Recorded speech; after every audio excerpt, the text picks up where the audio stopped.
Mbrëmja në shtëpinë e Big Brother ishte e qetë, derisa tensioni I pashprehur prej ditësh mes Bias dhe Labinotit filloi të ndiste atmosferën. Ata të dy kishin luajtur gjatë me provokime, batuta, shikime të fshehta dhe afrime të vogla që banorët I kishin vënë re, por askush nuk e kishte menduar se do të vinte momenti kur dyshja do të shpërthente para syve të gjithëve. Bia, energjike, e zjarrt dhe gjithmonë në qendër të vëmendjes, po qeshte me zë të lartë në qoshën e oborrit. Ndërsa Labinoti, që zakonisht ruante qetësinë, e pa duke ju afruar me një buzëqeshje të atij tipi që flet më shumë se sa fjalët. Mes tyre kishte diçka që lëvizte në ajër, një tension I ëmbël. I padurueshëm, mos më shiko ashtu, I tha Bia me një zë të ulët, duke luajtur me flokët e saj. Pse? Të prish qetësinë? Ja ktheu ai me një ton sfidues. Në atë moment, as kamera dhe as banorët që nga larg po I ndiqnin nuk ekzistonin më. Ishin vetëm ata të dy, Bia ju afrua pa thënë asnjë fjalë dhe Labinoti nuk u tërhoq. Përkundrazi, u afrua edhe më shumë, saqë frymëmarrjet e tyre u përzien. Ishte ai çasti kur gjithçka që kishin mbajtur brenda për ditë të tëra shpërtheu. Bia e kapi lehtë nga fytyra, ai I afroi nga beli. Dhe dyshja u bashkuan në një puthje të zjarrt, të gjatë, plot emocion dhe pasion të papërmbajtur. Banorët u ngritën në këmbë. Disa filluan të duartrokisnin, disa mbetën me gojë hapur, të tjerë thjesht qeshën nga befasia.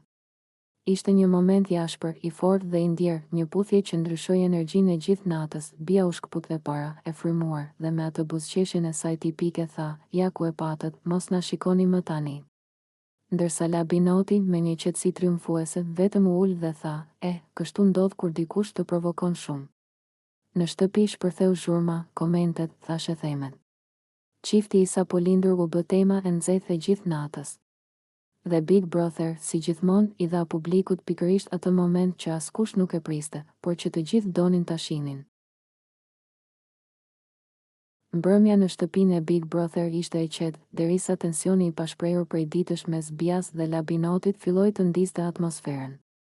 Ata të dy kishin luajtur gjatë me provokime, batuta, shikime të fshehta dhe afrime të vogla që banorët I kishin vënë re, por askush nuk e kishte menduar se do të vinte momenti kur dyshja do të shpërthente para syve të gjithëve. Bia, energjike, e zjarrt dhe gjithmonë në qendër të vëmendjes, po qeshte me zë të lartë në qoshën e oborrit. Ndërsa Labinoti, që zakonisht ruante qetësinë, e pa duke ju afruar me një buzëqeshje të atij tipi që flet më shumë se sa fjalët. Mes tyre kishte diçka që lëvizte në ajër, një tension I ëmbël. I padurueshëm, mos më shiko ashtu, I tha Bia me një zë të ulët, duke luajtur me flokët e saj. Pse? Të prish qetësinë? Ja ktheu ai me një ton sfidues. Në atë moment, as kamera dhe as banorët që nga larg po I ndiqnin nuk ekzistonin më. Ishin vetëm ata të dy, Bia ju afrua pa thënë asnjë fjalë dhe Labinoti nuk u tërhoq. Përkundrazi, u afrua edhe më shumë, saqë frymëmarrjet e tyre u përzien. Ishte ai çasti kur gjithçka që kishin mbajtur brenda për ditë të tëra shpërtheu. Bia e kapi lehtë nga fytyra, ai I afroi nga beli. Dhe dyshja u bashkuan në një puthje të zjarrt, të gjatë, plot emocion dhe pasion të papërmbajtur. Banorët u ngritën në këmbë.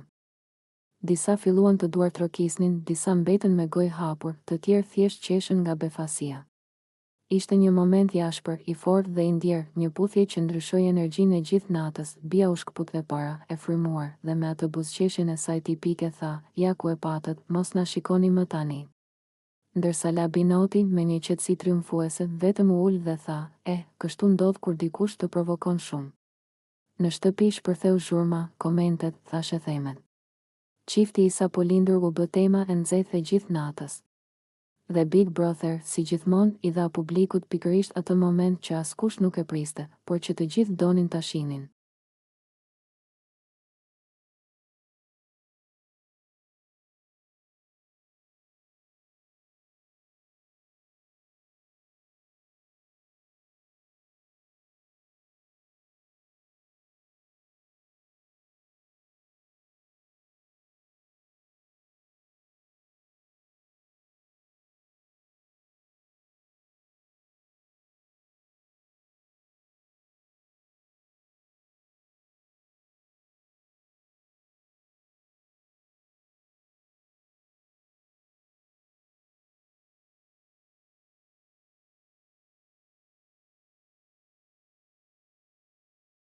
Mbrëmja në shtëpinë e Big Brother ishte e qetë, derisa tensioni I pashprehur prej ditësh mes Bias dhe Labinotit filloi të ndiste atmosferën.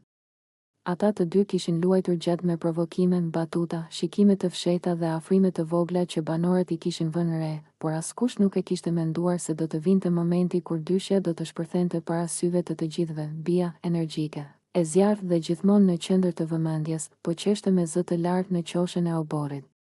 Ndërsa Labinoti, që zakonisht ruante qetësinë, e pa duke ju afruar me një buzëqeshje të atij tipi që flet më shumë se sa fjalët. Mes tyre kishte diçka që lëvizte në ajër, një tension I ëmbël. I padurueshëm, mos më shiko ashtu, I tha Bia me një zë të ulët, duke luajtur me flokët e saj. Pse? Të prish qetësinë? I ktheu ai me një ton sfidues. Në atë moment, as kamera dhe as banorët që nga larg po I ndiqnin nuk ekzistonin më. Ishin vetëm ata të dy. Bia ju afrua pa thënë asnjë fjalë dhe Labinoti nuk u tërhoq. Përkundrazi, u afrua edhe më shumë, saqë frymëmarrjet e tyre u përzien. Ishte ai çasti kur gjithçka që kishin mbajtur brenda për ditë të tëra shpërtheu. Bia e kapi lehtë nga fytyra, ai I afroi nga beli. Dhe dyshja u bashkua në një puthje të zjarrt, të gjatë, plot emocion dhe pasion të papërmbajtur. Banorët u ngritën në këmbë. Disa filluan të duartrokisnin, disa mbetën me gojë hapur, të tjerë thjesht qeshën nga befasia. Ishte një moment I ashpër, I fortë dhe I ndjerë, një puthje që ndryshoi energjinë e gjithë natës. Bia u shkput e para, e frymuar, dhe me atë buzëqeshjen e saj tipike tha, ja ku e patët, mos na shikoni më tani. Ndërsa Labinoti, me një qetësi triumfuese, vetëm u ul dhe tha, kështu ndodh kur dikush të provokon shumë. Në shtëpi shpërtheu zhurma, komentet, thashe themet. Çifti I sapo lindur u bë tema e nxehtë e gjithë natës. Dhe Big Brother, si gjithmonë, I dha publikut pikërisht atë moment që askush nuk e priste, por që të gjithë donin ta shihnin. Hygerta Sako është një nga ato figura që koha nuk I zbe, përkundrazi, I jep edhe më shumë shkëlqim. Kur doli 30 vite më parë si Miss Super Trup, ajo u konsiderua një prej vajzave më të bukura të ekranit shqiptar, elegante, e qeshur, me një prezencë që të tërhiqte pa shumë mundim. Por kur e sheh sot, duket sikur bukuria e saj ka marrë një dimension krejt tjetër, më të pjekur, më të plot, më të qëndrueshëm. Ajo ka arritur atë që pak njerëz e bëjnë, të ruajnë naturalitetin, finesën dhe thjeshtësinë, përderisa jeta, fama dhe vitet kanë kaluar njëri pas tjetrit. Sot Hygerta shfaqet më e sigurt në vetvete, më e rafinuar dhe me një elegancë që nuk vjen nga moshat e reja, por nga përvoja, mirësia dhe kultura që ajo transmeton. Ka atë bukurinë që nuk ka nevojë për shurm, të godet me qetësi. Dhe pikërisht kjo e bën që shumë njerëz të mendojnë se Hygerta është edhe më e bukur se para 30 vitesh, me oratorinë e saj, me mënyrën si sillet në ekran, me maturinë dhe karizmën natyrale. Ajo tregon se klasi nuk është çështje moshe, por qëndrimi. Dhe ndërsa shumë prej ikonave të dikurshme kanë humbur shkëlqimin e tyre, Hygerta vazhdon të mbetet një nga figurat më të dashura, më të respektuara dhe më të hijshme të ekranit shqiptar. Në fund të ditës, ajo është shembulli I gjallë I asaj shprehjes, disa gra nuk plaken, thjesht bëhen më të bukura. Sfilata e Miss Big Brother kishte nisur normalisht, drita, muzikë, buzëqeshje dhe disa ecje elegante të banorëve. Por gjithçka ndryshoi në momentin kur doli Bia, çasti që u shndërrua në temën kryesore të gjithë natës. Bia doli me një vetbesim që dukej se e tun të gjithë pasarelën. Ecja e saj ishte e ngadalë, e kontrolluar, me atë shikimin e famshëm që ditë I përziej sfidën me provokimin. Të gjithë banorët u ngritën në këmbë pa e kuptuar, sepse ajo sillte një energji që nuk duroi ulur. Ajo kishte zgjedhur një veshje që dukej sikur ishte bërë posaçërisht për të, një kombinim I guximshëm, I hollë, I ndriçuar nga dritat e skenës në mënyrë që çdo lëvizje e saj të dukej si pjesë e një performance të madhe. Nuk ishte çështje zbuluar apo jo, por mënyra se si ajo e mbante veten, si e sundonte hapësirën pa asnjë hezitim. Banorët shikonin me sy të hapur, disa të habitur, disa të emocionuar, disa të hutuar. Komentet mes tyre nisën menjëherë, "Qa po bën kjo, ma?" Pëshpëriti Labi, "Kjo nuk po konkuron, po dominon." Tha Benita duke qeshur, "Bia është shumë vete", shtoi Sasa, "Edhe produksioni, edhe audienca jashtë, edhe shtëpia brenda, të gjithë mbetën pa fjalë." Bia nuk bëri thjesht një sfilatë. Ajo krijoi një moment televiziv që do të kujtohet gjallë. Skena dukej sikur ishte e saj, kamera e ndiqte sikur ishte ylli I vetëm I mbrëmjes. Dhe çdo hap I saj thoshte, "Unë jam këtu për të sunduar." Në fund të pasarelës, ajo u kthye me një lëvizje të ngadalë, duke i fikur dritat e skenës vetëm me prezencën e vet banorët shpërthyen në duartrokitje dhe brohoritje. Të gjithë e dinin që Bia sapo kishte bërë momentin më të komentuar të sezonit. Një sfilat që duhej të ishte thjesht garë bukurie, u kthye në shpërthimin më të madh të vetbesimit, guximit dhe karakterit. Magjinatës, në oborin e shtëpisë së Big Brother, atmosfera ishte e qetë, derisa Alba vendosi ta thyej heshtjen me një hyrje spektakolare në pishinë. Banorët tjerë ishin ulur në shezlong, duke biseduar, kur ajo doli ngadalë nga dhoma e gjumit, e buzëqeshur dhe plot vetbesim. Gjithçka tek ajo dukej sikur ishte menduar, ecja, mënyra si mbante flokët, si lëvizte duart. Një prezencë që të zinte syt pa mundim, ndjekësit nga ekranet e tyre ngrin për një moment. Kamera e ndoqi nga afër ndërsa ajo afrohej te pishina, dhe çdo hap i saj dukej sikur sillte më shumë elektricitet në ajër. Alba ndaloi buzë ujit, hodhi një vështrim gjithë sharm drejt banorëve dhe, pa thënë asnjë fjalë, u hodh në pishinë me një lëvizje të lehtë, por plot elegancë, uji shpërtheu në një rrezë pikash që ndriçuan nga dritat e oborit. Kur ajo doli në sipërfaqe, banorët mbetën pa zë dhe ndjekësit në rrjetet sociale nisën menjëherë tërmetin e komenteve. Format e saj, mënyra si lëvizte në ujë, siguria që rrezatonte. Gjithçka dukej sikur ishte bërë për të çmendur publikun. Nuk ishte thjesht një hedhje në pishinë, ishte një performancë e vërtetë, një moment që nuk i la vend imagjinatës dhe që ndezi gjithë skenën. Alba rrotulloi në ujë me një naturalitet të jashtëzakonshëm, duke bërë që kamera ta ndiqte si magnet. Banorët qeshnin, e ngacmonin, por më së shumti ja admironin. Ajo ishte qendra e vëmendjes dhe për një arsye të fortë, karizma e saj ishte më e fuqishme se çdo fjalë. Në fund, kur ajo u mbështet në skajin e pishinës, e lagur dhe plot energji, dukej sikur e gjithë shtëpia merrte frymë në ritmin e saj. Ndjekësit online shpërthyen në reagime. Alba kishte fituar sërish vëmendjen totale, me thjesht një moment spontan që u kthye në skenën më të komentuar të ditës. Ajo ditë në shtëpinë e Big Brother nisi si çdo ditë tjetër, por askush nuk e priste që në mbrëmje Bia do të bënte një nga deklaratat më të forta që kishte ndodhur prej hyrjes së saj. Pas shumë flirtimesh, provokimesh, luhatjesh dhe humorit të saj të çmendur, Bia më në fund u pa e qetë. E buzëqeshur ndryshe.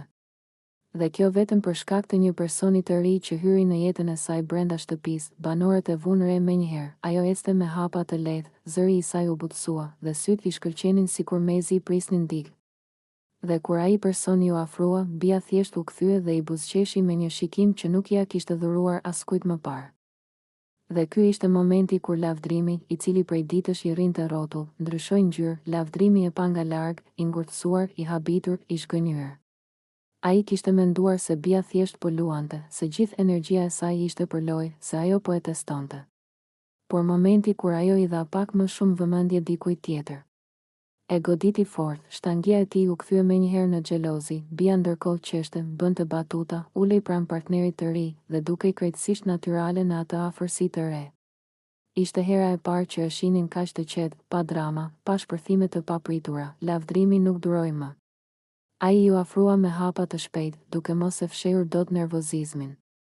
Kjo është lojë tjetër apo po bëhesh serioze? I tha me ton të ashpër. Bia ngriti vetullat, por nuk u trem, nuk u tërhoq. Përkundrazi, buzëqeshi edhe më shumë, ndoshta po lodhem me njerëz që mendojnë vetëm se unë po luaj, ja ktheu ajo, e qartë dhe e prerë. Fjalët e saj ranë si bishtra në ajër. Lavdrimi u ndjej i goditur, syt ju errësuan nga xhelozia.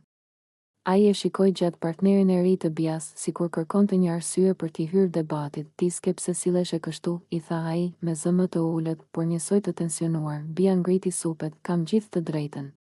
Ti pate kohën tënde, lavdrim. Por e humbe.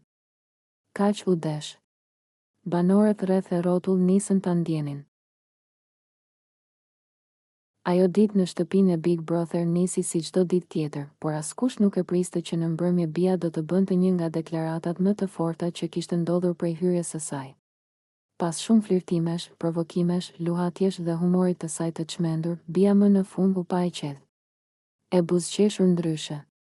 Dhe kjo vetëm për shkak të një personi të ri që hyri në jetën e saj brenda shtëpisë. Banorët e vunë re menjëherë, ajo ecte me hapa të lehtë, zëri i saj u butësua, dhe syt i shkëlqenin sikur mezi i prisnin digë. Dhe kur ai personi u afrua, Bia thjesht u kthye dhe i buzëqeshi me një shikim që nuk ja kishte dhuruar askujt më parë. Dhe ky ishte momenti kur lavdrimi, i cili prej ditësh i rrinte rrotull, ndryshoi ngjyrë, lavdrimi e pa nga larg, i ngurtësuar, i habitur, i zhgënjur. Ai kishte menduar se bia thjesht po luante, se gjithë energjia e saj ishte për lojë, se ajo po e testonte. Por momenti kur ajo i dha pak më shumë vëmendje dikujt tjetër. E goditi fort, shtangia e tij u kthye menjëherë në xhelozi, bia ndërkohë qeshte, bënte batuta, ulej pranë partnerit të ri dhe dukej krejtësisht natyrale në atë afërsi të re.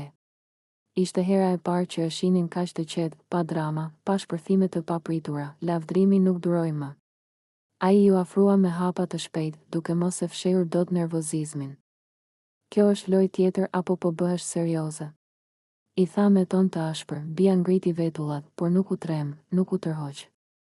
Përkundrazi, buzëqeshi edhe më shumë, ndoshta po lodhem me njerëz që mendojnë vetëm se unë po luaj, ja ktheu ajo, e qartë dhe e prerë, fjalët e saj ranë si bishtra në ajër, lavdrimi u ndjej i goditur, syt ju errësuan nga xhelozia.